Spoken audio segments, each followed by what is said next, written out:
CCN ನ್ಯೂಸ್ಗೆ ಸ್ವಾಗತ. ನಾನು ಸ್ನೇಹರಾಜ್. ಇಂದಿನ ಮುಖ್ಯಾಂಶಗಳು. ಭಾಲ್ಕಿ ಶ್ರೀ ಚನ್ನಬಸವೇಶ್ವರ ಕಲಾ ವಿಜ್ಞಾನ ಹಾಗೂ ವಾಣಿಜ್ಯ ಮಹಾವಿದ್ಯಾಲಯದಲ್ಲಿ 78ನೇ ಅಂತಾರಾಷ್ಟ್ರೀಯ ಸಿಎ ದಿನಾಚರಣೆಯನ್ನು ವಿಶ್ವಾಸದ ಪರಂಪರೆ ಧ್ಯೇಯದಡಿ ಆಚರಿಸಿ ಸಿಎ ಫೌಂಡೇಶನ್ 5ನೇ ಬ್ಯಾಚ್ಗೆ ಚಾಲನೆ ನೀಡಲಾಯಿತು. ಕಾರ್ಯಕ್ರಮವನ್ನು ಆಡಳಿತಾಧಿಕಾರಿ ಶ್ರೀ ಅಂಕುಶ್ ಢೋಲೆ ಉದ್ಘಾಟಿಸಿದರು. ಅಧ್ಯಕ್ಷತೆ ವಹಿಸಿದ ಪ್ರಾಂಶುಪಾಲ ಡಾಕ್ಟರ್ ಸಂತೋಷ್ ಕುಮಾರ್ ಎಸ್ ತೀರ್ಥೆ ವಿದ್ಯಾರ್ಥಿಗಳಿಗೆ ಪರಿಶ್ರಮ, ಶಿಸ್ತು ಮತ್ತು ಸಮರ್ಪಣೆಯಿಂದ ಯಶಸ್ಸು ಸಾಧಿಸುವಂತೆ ಕರೆ ನೀಡಿದರು. ಸಿಎ ಸಂಯೋಜಕ ಶ್ರೀ ಸಂದೀಪ್ ರಾಜ್ ಅವರು ಕಾಲೇಜಿನ ಸಿಎ ಫೌಂಡೇಶನ್ ಕೋರ್ಸ್ನ ಸಾಧನೆಗಳನ್ನು ವಿವರಿಸಿ, ಇದುವರೆಗೆ 8 ವಿದ್ಯಾರ್ಥಿಗಳು ಸಿಎ ಫೌಂಡೇಶನ್ ಹಾಗೂ ಒಬ್ಬ ವಿದ್ಯಾರ್ಥಿ ಸಿಎ ಇಂಟರ್ಮೀಡಿಯೇಟ್ ಉತ್ತೀರ್ಣರಾಗಿ ಸಿಎ ಫೈನಲ್ ಹಂತ ತಲುಪಿರುವುದಾಗಿ ತಿಳಿಸಿದರು. ಕಾರ್ಯಕ್ರಮದಲ್ಲಿ ಬೋಧಕ, ಬೋಧಕೇತರ ಸಿಬ್ಬಂದಿ ಹಾಗೂ ವಿದ್ಯಾರ್ಥಿಗಳು ಉಪಸ್ಥಿತರಿದ್ದರು. So that shows how much CAs are important for the nation. Why? Because this institute has been established as per the Parliament Act 1949. Parliament Act ಪ್ರಕಾರ ಎಸ್ಟಾಬ್ಲಿಷ್ ಮಾಡಿರತಕ್ಕಂತ ಇನ್ಸ್ಟಿಟ್ಯೂಟ್ ಅಂದ್ರೆ ಅದು institute of chartered accountant of India. To remark that day, every year in the world we celebrate the International CA Day.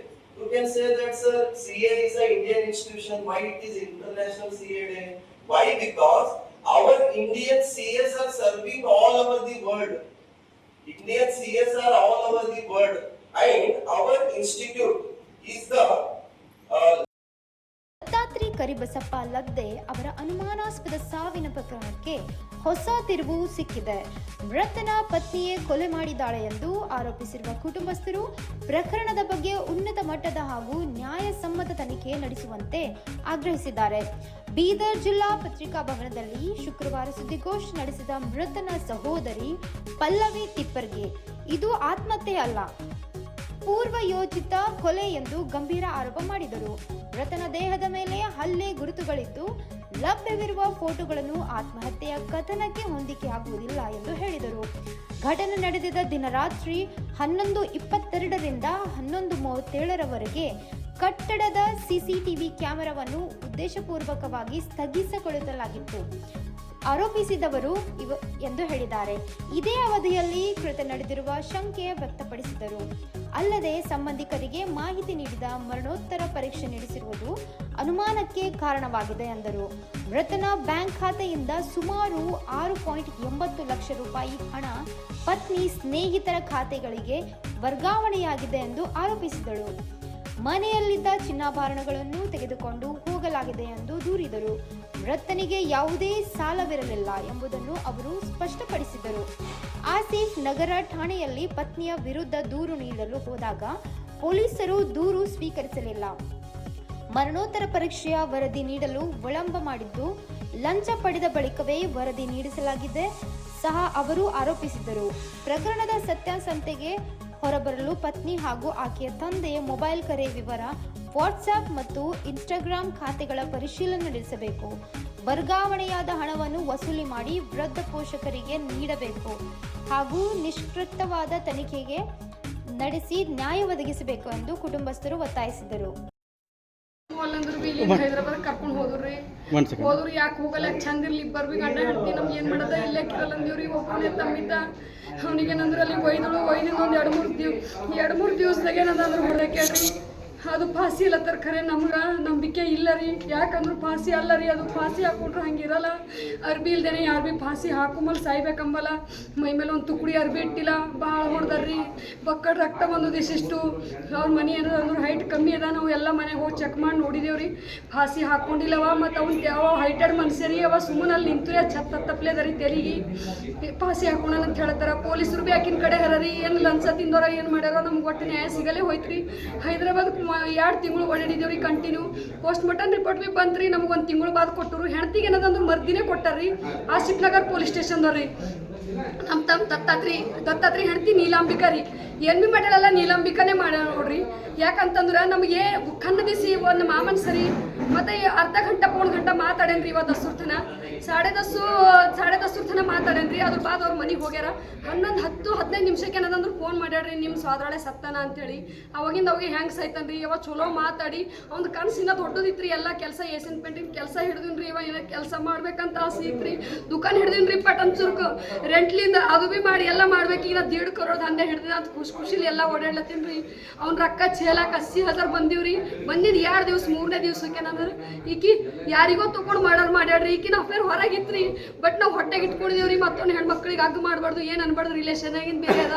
ನಾವು B ಇಬ್ಬರು ಹೆಣ್ಮಕ್ಳು ಇದ್ದೇವೆ ಅಂತ ತಿಳ್ಕೊಂಡು ಆಕಿಗೆ ಚಲೋ ನೋಡ್ಕೊಂಡಿದೇವ್ರಿ. ರಾಣಿ ಇಟ್ಟಂಗೆ ಈ ಬೀದರ್ ಊರಾಗೆ ಉಳ್ದವ್ರು ಇದ್ದೇವ್ರಿ. ನಾವೇನು ಬೇರೆ ಕಡೆ ಉಳ್ದಿಲ್ಲ, ನಮ್ದಿಲ್ಲ. ಇದರ ಫ್ಯಾಮ್ಲಿ ಎಲ್ಲರಿಗೂ ಗೊತ್ತದ ರೀ. ನಾವು ಆಕಿಗೆ ಎಷ್ಟು ಚಲೋ ನೋಡ್ಕೊಂಡಿದೇವೆ ಅಂತ ಹೇಳಿ ಎಲ್ಲರಿಗೆ ಆಜು ಬಾಜುದವ್ರಿಗೆ ಗೊತ್ತದ ರೀ. ಬಟ್ ನಮ್ಮ ತಮ್ಮ ಒಬ್ಬನೇ ಇದ್ದ. ನಮ್ಮ ತಮ್ಮಂದು ಜೀವ ಆಕಿ ತೊಗೊಬೇಕಾಗಿದ್ದಿಲ್ರಿ. ಆಕಿಗೆ ಇಷ್ಟ ಇಲ್ದವ್ರು ಆಕಿಗೆ ಬೇಕಾದವ್ರು ಸರಿ ಹೋಗ್ಬೇಕಿತ್ತು. ಖರೆ ನಮ್ಮ ತಮ್ಮನ ಜೀವ ತೊಗೊಂಬಂದಿದ್ದಿಲ್ರಿ.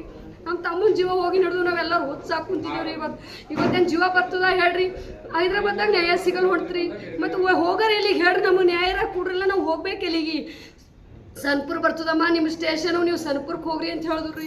ಅಲ್ಲಿ ಬಿ PSS ಸಾಬ್ರಿಗೆ ಅವ್ರಿಗೆ ಇವ್ರಿಗೆ ಭೇಟಿ ಮಾಡಿದೇವ್ರಿ. 7-8 ದಿವಸ ಕಂಟಿನ್ಯೂ ಹೋದೇವ್ರಿ. ಸರಿ ಹೆಂಗೆ ಮಾಡಾರಿ ಇದು ನಂಬಲ್ಲಿ ಬರಲ್ರಿ ಅಮ್ಮ, ನೀವು ಹೈದ್ರಾಬಾದಕ್ಕೆ ಮಾಡಾರಾಗ್ಯದ, ಹೈದ್ರಾಬಾದ್ಗೆ ಹೋಗ್ರಿ ಅಂತ ಹೇಳಿದ್ರಿ. ಅಲ್ಲಿ ಹೋದ್ರೆ ನಮಗೆ ಯಾರು ಬಿ ರೆಸ್ಪಾನ್ಸೇ ಮಾಡಲ್ರಿ. ಸ್ಟೇಷನ್ಗೆ ಓಡಾಡಿ ಸಾಕಾಗೋಯ್ತ್ರಿ. ಸುಮ್ಮನೆ ಕುಂತಿದ್ದೇವ್ರಿ. ಅದು ರಿಪೋರ್ಟ್ ಬಿ ಕರೆಕ್ಟ್ ಇಲ್ಲ, ಎಲ್ಲ ಗಲತ್ ಕೊಟ್ಟಾರಿ. ಪೋಸ್ಟ್ ಮಾರ್ಟಮ್ ರಿಪೋರ್ಟ್ ಅವ್ರು ಆ್ಯಕ್ಚುಲಿ ಪೋಸ್ಟ್ ಮಾರ್ಟಮ್ ಬಿ ಮಾಡಿಲ್ಲ ರೀ. ನಮಗೆ ಡೌಟ್ ಅದ ಸರ್, ನೀವು ಇನ್ನೊಂದು ಸರ್ತಿ ಮಾಡ್ರಿ ಅಂತ ಹೇಳಿದೇವ್ರಿ. ನಮ್ಮ ಕೇಸ್ ತಗೋರ್ ಸರ್, ನಾವು ಕಾಪಿ ಕೊಡ್ಲತ್ತಿದ್ದೆವು. ನಮ್ಮ ವೈನಿ ಮೇಲೆ ನಮಗೆ ಡೌಟ್ ಅದ. ನಮ್ದು ನೀಲಂಬಿಕನ್ ಮೇಲೆ ನಮ್ಮ ತಮ್ಮಗೆ ಹಾಕಿದೆ ಡೌಟ್. ಹಾಕಿನ ಅಫೇರ್ ಹೊರಗದ ರೀ ಸರ್. ನಮ್ಮ ತಮ್ಮಗೆ ಹೊಡೆದಕ್ಕೆ ಹಾಕಿನೇ ರೀ. ಯಾಕಂದ್ರೆ ಆಕಿ ನಮ್ಮ ತಮ್ಮಗೆ ಸೇರ್ತಿದಿಲ್ರಿ ಸರ್. ನಮ್ಮ ತಮ್ಮಗೆ ಬಿಟ್ಟೆ 3 ತಿಂಗಳು ಹೈದ್ರಾಬಾದ್ದಾಗ ಉಳ್ದುಡ್ರಿ. ಬೈಲಕ್ಕಿನ ಹಿಡಿದು ಬೀದರ್ದಾಗ ಬಿ ಅಫೇರ್ ಇತ್ರಿ. ಏನಿದ್ರು ಬಿ ನಾವೆಲ್ಲ ಹೊಟ್ಟೆಗೆ ನುಂಗಿದೇವ್ರಿ. ನಮ್ಮ ಸಿಟ್ಟು ಜಾಸ್ತಿ ಇದೆ ಅಂತ ಹೇಳಿ ಅವ್ರು ಸ್ವಾದ್ರಮ ಒಬ್ಬವ್ರೆ ನಮ್ಮ ಮನೆಗೆ ಕಂಪಲ್ಸರಿ ಅವಾಗ ಬರ್ತೀವ್ರಿ. ಬಟ್ ನಮ್ಮ ಮನೆ ನಾವು ಇದ್ದೇವ್ರಿ. ತಾಯಿ ತಂದೆ ವಿದ್ಯಾನಗರಕ್ಕೆ ಇರ್ತಾರ, ನಾವು ಹಾರಿಗೇರಿಗೆ ಇರ್ತೇವು. ನಮಗೆ ಅಷ್ಟು ನಮ್ಮ ತಾಯಿಯರ್ ಬಿ ಹೇಳಿಲ್ರಿ. ಹಾರ ಅಂದ್ರು ಬರ್ತಾರೆ ನೆಂಟ್ರ ಅಂತ ಹಿಂಗೆ ತಿಳ್ಕೊಂಡಿದೇವ್ರಿ. ಬಟ್ ಸಂಬಂಧಿತ್ರಿ ಬಂದಾಗ ಒಂದು ಸರಿ ರೊಕ್ಕ ಕೊಡ್ತೀನಿ ರೀ. ಅವನ ಹೆಸರು ಸಂಜು ಕುಮಾರ್ ಸ್ವಾಮಿ ಅಂತ ಹೇಳ್ರಿ. ಈಕಿ ಏನದ ಅಂದ್ರು ಅವ್ನಿಗೆ ಹಿಡ್ಕೊಂಡು ಹೈದ್ರಾಬಾದಾಗೆ ರೀ. ಇವ ಬಿ ಸ್ವಾದ್ರಮವಿ ತೊಗೊಂಡು ಮತ್ತೆ ಯಾರ್ಯಾರಿಗೆ ತೊಗೊಂಡಾಳ ಗೊತ್ತಿಲ್ಲ. ಈಕಿ ಫೋನ್ನಾಗ ಎಲ್ಲ ಸರಿ ಮಾತಾಡ್ತೀವ್ರಿ. ಎನಿ ಟೈಮ್ ಫೋನ್ನಾಗೆ ಇರ್ತೀವ್ರಿ. ಯಾರಿಲ್ಲೋರಿ ಕೇರ್ಲೆಸ್ ಮಾಡ್ಯಾಡ್ರಿ ಎಲ್ಲ ಗೊತ್ತಾಗ್ಯದ. ಬಟ್ ನಾವು ಅಂದಿಲ್ಲ ಅಂತೇಳ್ರಿ. ನಮ್ಮ ತಮ್ಮಗೆ ಹೇಳಿಲ್ರಿ. ತಮ್ಮಗೆ ಹೇಳಿದ್ರೆ ಜಾಗ್ರತೆ ಇರ್ತೀನಿ ರೀ. ಅವಾಗ ಹುಷಾರಾಗಿರ್ತೀನು. ನಾವು ಹೇಳೋದಕ್ಕೆ ನಮ್ಮ ತಮ್ಮನ ಜೀವ ತೊಗೊಂಡಂಗಾಯ್ತ್ರಿ. ಸೋದ್ರ ಮಾವ ಏನ್ ಮಾಡ್ತಾನೋ ಏನಿಲ್ಲ ಗೊತ್ತಿಲ್ಲ. ಹೈದ್ರಾಬಾದ್ಗೆ ಇರ್ತಾನಂತೇಳಿ ಸೋದ್ರ ಮಾವನ್ ಬಿ ಕೈ ಅದ ರೀ. ಇದ್ರಾಗ ಅವ್ರ ತಾಯಿ ತಂದಿದ್ ಬಿ ಅದ, ಈಕಿಂದ ಬಿ ಅದ. ಈಕಿ ಏನೇನು ಮಾಡ್ಯಾಳಲ್ಲ ಎಲ್ಲ ತೊಗೊಂಡು ಏನದ ಪ್ಲಾನ್ಗೆ ಸತ್ ಮಾಡಾಕಿರ್ರಿ. ಯಾಕಂದ್ರೆ ಅಲ್ಲಿ ಹೋದ್ರೆ ನಮ್ಗೆ ಒಟ್ಟು ಪೊಲೀಸರು ಕೇಳಕ್ ತಯಾರಿಲ್ಲ, ಯಾರು ಕೇಳಕ್ ತಯಾರಿ. ನೀವ್ ಏನ್ ಮಾಡ್ಬೇಡ, ನಮಗೆ ನ್ಯಾಯ ಬೇಕ್ರಿ. ಇನ್ನೊಂದ್ ಸರ್ತಿ ಅವನಿಗೆ ತೆಗೀರಿ. ಉಳಿದೇವ್ರಿ ಏನು ಅವ್ನಿಗೆ ಸುಟ್ಟು ಹಾಕಿಲ್ಲೇನಿಲ್ಲ. ಅವನಿಗೆ ಏನದ ಅಂದ್ರೆ ತೆಗೀರಿ, ಪೋಸ್ಟ್ ಬಟನ್ ಇನ್ನೊಂದ್ ಸರ್ತಿ ಮಾಡ್ರಿ, ಕರೆಕ್ಟ್ ಆಗಿ ರಿಪೋರ್ಟ್ ತೋರ್ಸ್ರಿ. ಕೊಟ್ಟವರಿಗೆ ಇನ್ನೊಂದ್ ಸರ್ತಿ ಕುಡ್ಬೇಡ್ರಿ. ಮತ್ತ ಪೋಸ್ಟ್ ಬಟನ್ ಮಾಡಕ್ ಹೊಸವ್ರಿಗೆ ತಂದು ಏನದ ಅಂದ್ರೆ ಗೊತ್ತಿಲ್ದವ್ರಿಗೆ ತಂದು ಅದು ಪೋಸ್ಟ್ ಮಾರ್ಟಮ್ ಮಾಡಕ್ ಹಚ್ಚಿ ನಮಗೇನಾರ ರಿಪೋರ್ಟ್ ಕರೆಕ್ಟ್ ಕೊಡ್ರಿ. ಯಾರು ಹೊಡೆದಾಕ್ಯಾರ ಅವ್ರಿಗೆ ಸಜಾ ಮಾಡ್ರಿ. ಇತ್ರಿ ಅನೇಕ ಸಂಬಂಧ ಕಂಪಲ್ಸರಿ ಇತ್ರಿ. ಒಬ್ಬರಿಬ್ಬರು ಇಲ್ಲಿ ಬಕ್ಕಳ ಮಂದಿ ಇದ್ದುರ್ರಿ. ಬಟ್ ನಾವು ಹೇಳಿಲ್ರಿ ನಮ್ಮ ತಮ್ಮಗ.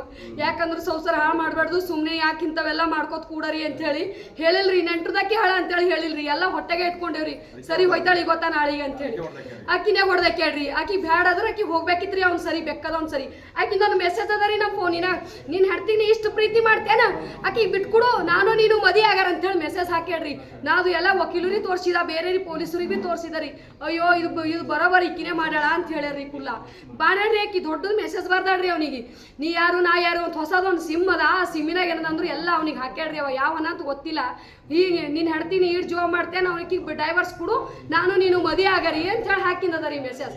ಆಲ್ರೆಡಿ ನಮ್ಮಲ್ಲಿ ಮೆಸೇಜ್ ಬಿ ಮೌಜುದವರಿ. ಯಾಕಿಂದೆಲ್ಲ ಅವ ಅಂತೀರಿ. ಯಾರು ಸರಿ ಮಾತಾಡ್ತಾ ಒಂದ್ ಸರ್ತಿ ಫೋನ್ ಬಿ ಏನದ ಅಂದ್ರೆ ಗೌರ್ಮೆಂಟ್ ಅದು ಎಲ್ಲ ಚೆಕ್ ಮಾಡ್ತಾರ. TT ಏಸ್ ಬರ್ತದ್ರಿ ಪೂರ ಆಕಿನ ಫೋನಿನಾಗೆ. ಏಸ್ ಮಂದಿ ಇದ್ದು ಆಕಿನ ಸರಿ ಲಿಂಕ್ ಅಂಬದ್ ಬೀರಿ. ಅವು ಎಡ್ಡು ಫೋನ್ ಆಕಿನ ಫೋನ್ ಏನೋ ಜ್ವಾಕಿ ಹಂಗೆ ಇಟ್ಟಿದೇವ್ರಿ. ನಾವು ಅದಕ್ಕೆ ಏನು ಮಾಡಿಲ್ಲ. ಯಾಕಂದ್ರೆ ಆಗಿನ ತೆಗಿತಾರ ಕಾನೂನು ಒಂದಿನ ಎಲ್ಲ ನೋಡ್ಲಿ ಗೊತ್ತಾಗಲಿ ಸಚ್ಚೈ ಅಂತ ಹೇಳ್ರಿ. ಎಲ್ಲರ ಮನೆಗೆ ಅಣ್ತಂಬರು ಇರ್ತಾರ, ಅತ್ತಿಗಿದಾರ ಇರ್ತಾರ. ಮುಂದಿನ ಮಕ್ಕಳಿಗೆ ಬಿ ಸಣ್ಣ ಮಕ್ಕಳಿಗೆ ಮದಿ ಆಯ್ತದ, ಎಲ್ಲ ಆಯ್ತದ. ಅವ್ರು ಬಿ ಹುಷಾರಾಗಿರ್ಬೇಕ್ರಿ. ಹೆಂಡ್ರಲಿಂದ ಈ ನಮ್ಮನೆ ಹರ ಅಂಬದ್ ಬಿ ಗೊತ್ತಾಯ್ತದ್ರಿ. ಜನ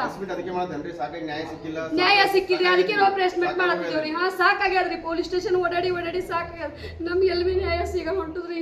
ನಮ್ಮಲ್ಲಿ ನಾವು ಯಾರು ಓದಿನವ್ರಿಲ್ಲ, ಇಲ್ಲ ಎಲ್ಲ ಅನ್ಕೊಂಡಿದ್ದೇವ್ರಿ. ಅದಕ್ಕೆ ನಮ್ಗೆ ಯಾರು ಭೀ ಕೇರ್ ಮಾಡಲ್ಲ ಹೊಂಟಾರ. ನಮಗೆ ನ್ಯಾಯ ಬೇಕಂತ ಹಿಂಗೆ ಮಾಡ್ಲತ್ತಿದ್ದೇವ್ರಿ.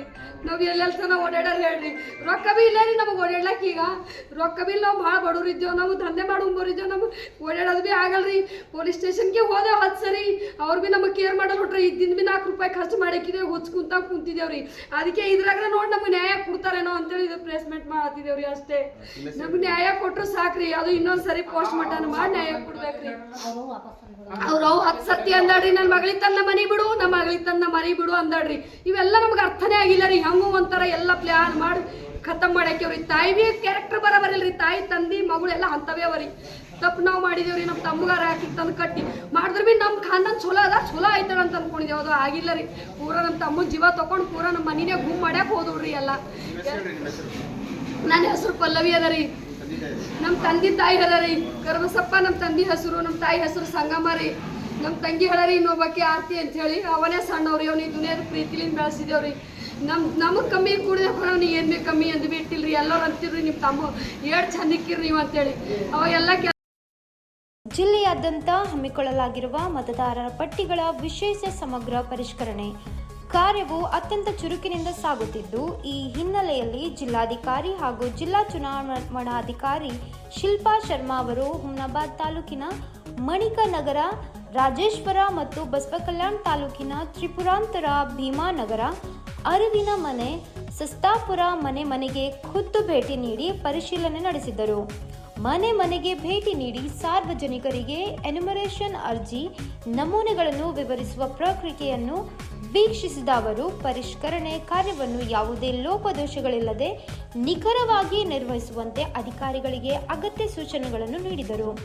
ಬೀದರ್ ಜಿಲ್ಲೆಯಲ್ಲಿ ಪ್ರಸ್ತುತ ಜೂನ್ 2 ಅಂಕಿ ಅಂಶಗಳ ಪ್ರಕಾರ ಜಿಲ್ಲೆಯಲ್ಲಿ ಒಟ್ಟು 1,77,548 ಅರ್ಜಿ ನಮೂನೆಗಳನ್ನು ಯಶಸ್ವಿಯಾಗಿ ವಿತರಿಸಲಾಗಿದ್ದು, ಈ ಪೈಕಿ ಸ್ವೀಕೃತವಾದ ಅರ್ಜಿಗಳಲ್ಲಿ 6,854 ನಮೂನೆಗಳ ಡಾಟಾ ಎಂಟ್ರಿ ಪ್ರಕ್ರಿಯೆಯನ್ನು ಈಗಾಗಲೇ ಕಂಪ್ಯೂಟರ್ನಲ್ಲಿ ದಾಖಲಿಸಿ ಪೂರ್ಣಗೊಳಿಸಲಾಗಿದೆ.